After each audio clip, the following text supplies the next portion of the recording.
Salut les connards, salut les abonnés, comment ça va? Je crois que j'ai jamais aussi bien tenu mes délais. D'habitude, je vous mytho toujours d'une, 2 semaines, voire 3 mois. 3 mois. 3 mois. Mais bon, cette fois, j'avais pas l'excuse, parce que j'ai une nouvelle bête de course. Welcome back, sir. All systems for gaming will be prepared in a few minutes. For now, feel free to grab a cup of coffee and have a good day. Ça y est, le PC est réparé, j'ai changé carte mère, alimentation, processeur et water cooling, autrement dit un paquet de trucs. Avec ça, je me suis ajouté un deuxième écran, le rendu est ultra propre et ça m'aide énormément pendant mes longs montages. Qu'est-ce que vous faites, monsieur Sig? Je suis en train de monter. Ah ouais, sacrée vidéo. En tout cas, c'est cool, je vais pouvoir faire tourner KSP2 en bonne qualité. En fait, non. Bref, la dernière fois, on s'était laissé sur un petit truc, l'ordinateur de notre fusée. Ça a été une galère, comme à chaque fois qu'on fait de l'électronique, mais il marche.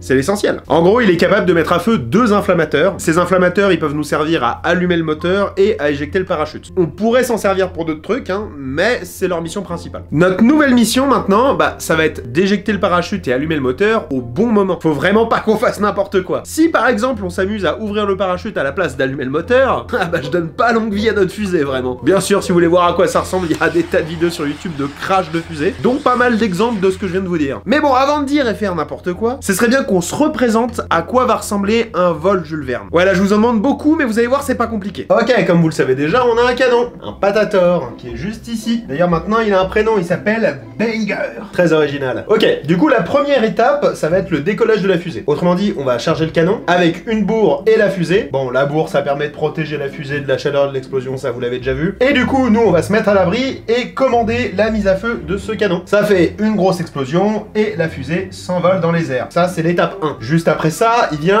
l'étape 2. Merci de suivre. On va avoir la phase la plus critique du vol, la mise à feu de la fusée. Donc à ce moment-là, la fusée va allumer son propulseur, ce qui va lui donner une deuxième accélération et ce qui va lui permettre d'aller encore plus haut. Le moment le plus haut du vol, on appelle ça l'apogée. Et on va pouvoir le détecter grâce au capteur qu'on a mis sur notre ordinateur. Ça va être une autre phase critique du vol, un peu moins critique que l'allumage, mais quand même un petit peu, parce qu'il va s'agir d'éjecter le parachute de la fusée. Donc normalement, on va arriver au moment le plus haut et juste après, on verra selon le paramétrage, on ouvrira le parachute. Et là, notre fusée pourra redescendre en douceur sur le plancher des vaches, sans trop de bobos. Il y a quand même quelques spécificités techniques. Bon, déjà, l'allumage du moteur. On peut pas le faire quand on veut. Typiquement, on peut pas le faire directement à la sortie du canon, parce que les flammes du moteur risquent d'endommager le canon. En plus de ça, on peut pas allumer le moteur si la fusée n'est pas stable. Donc ça aussi, il va falloir voir comment faire. Par contre, si la fusée est suffisamment loin du canon et qu'elle est stable, là, on peut mettre à feu le moteur, et là, on peut avoir une deuxième phase propulsive. Pour l'éjection du parachute, pareil. Il faut qu'on soit sûr que le moteur soit bien éteint ou que la fusée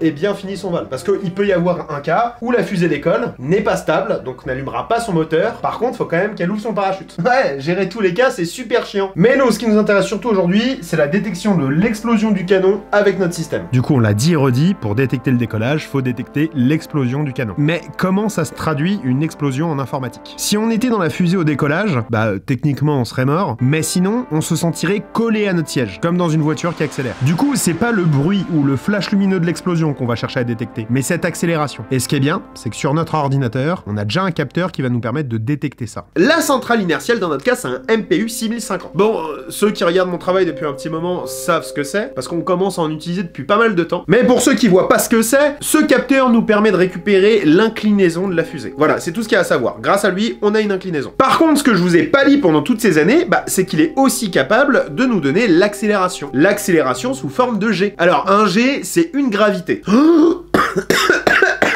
Putain, mes blagues me refilent le cancer. Bon, du coup, j'ai les yeux qui pleurent. Là, techniquement, on est tous soumis à un G, vous et moi.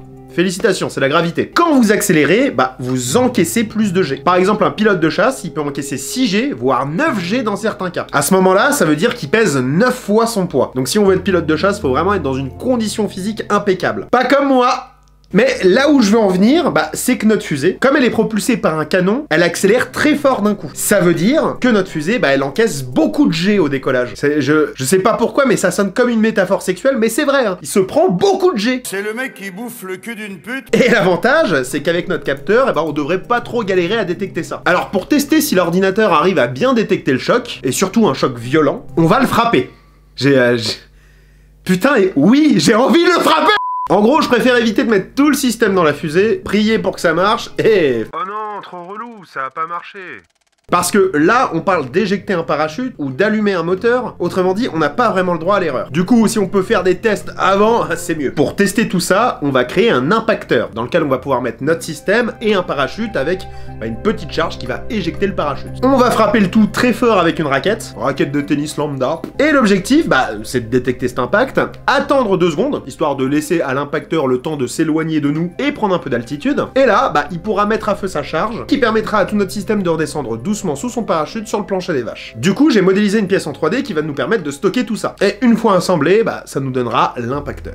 Voilà notre impacteur, et vous allez voir, il est plutôt simple. On retrouve 2 espaces, un pour stocker l'ordinateur et l'autre pour stocker le parachute. Le système pour stocker l'ordinateur est exactement le même que celui que j'ai fait pour la fusée. Autrement dit, c'est un sarcophage dans lequel on va pouvoir mettre l'ordinateur et surtout bien le sceller pour qu'il reste bien en place pendant le test. De l'autre côté, on voit les câbles de l'inflammateur qui passent de l'endroit où on stocke l'ordinateur à l'endroit où on stocke le parachute. Bon, là, sous ta parachute, il n'y a rien d'incroyable, c'est juste un tube. À l'arrière, on retrouve notre inflammateur, devant une petite bourre qui va protéger le parachute de la chaleur de l'inflammateur, et ensuite, le parachute qui va pouvoir sortir et se déployer. Le parachute est relié à tout notre système via une petite corde. Le code de l'ordinateur, encore une fois, est très simple. Dès que l'ordinateur va détecter un choc de plus de 2,7 G, il va attendre 2 secondes et mettre à feu l'inflammateur qui va éjecter le parachute. Bon les gars, c'est formidable. On avait prévu tout un test avec un impacteur et une putain de raquette de tennis pour faire genre Joe Wilfried Tsonga en train de frapper un système électronique qui sert à propulser des fusées. Mais on a oublié la raquette. Du coup, je vous présente la nouvelle raquette Sigarios Prod. Créée en 1876 par les Habsbourg d'Autriche, la raquette a un design simple et élégant. Dotée d'une finesse irréprochable, elle offre une pénétration dans l'air à toute épreuve. Nice cock. Are you sure about that? Si les gens ils nous voyaient genre juste percer de dire ah ok c'est donc ça les artistes de nouvelle génération. Ils font de l'art contemporain là. Regardez la team comme ils galèrent. Et oubliez pas de mettre des pouces bleus hein. La team, n'hésitez pas à dire ce que vous en pensez en commentaire hein. J'adore ça me tue. Les petites cigarettes. Bon la team cigarettes, voici notre système, il est prêt. Ça marche bien. On a un ralentissement proche du coefficient négatif de la perte de l'atome d'hydrogène. N'importe quoi. Tac, je replie vite fait le parachute avant le test. Alors, faut que c'est une forme de nachos un peu. Et là, normalement, on a un système qui est ready. On n'a plus qu'à visser les 2 pins de notre déclencheur, de notre inflammateur, et on sera bon pour le test. Cet homme est heureux. Maintenant, il faut le frapper très fort. Et c'est parti. 3, 2, 1. Je crois que c'est le test le plus flingué que j'ai jamais réalisé. Oh!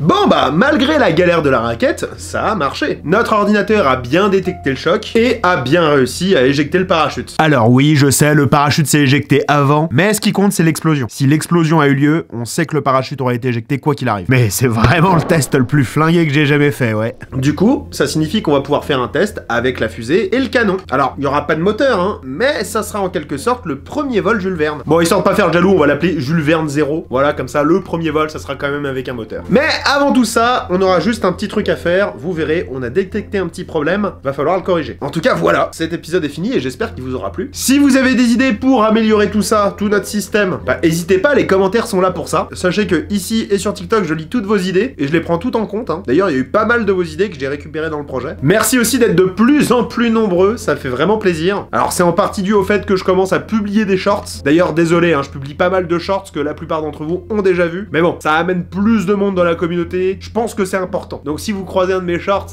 n'hésitez pas à le regarder en entier. J'adore vous alpaguer comme ça. Bien évidemment, vous pouvez aussi vous abonner, liker la vidéo, enfin, vous connaissez la routine. Pour moi, simple petit créateur, ça me fait vraiment plaisir. Allez, en tout cas, prenez soin de vous, c'était Sigarios, et je vous dis à plus.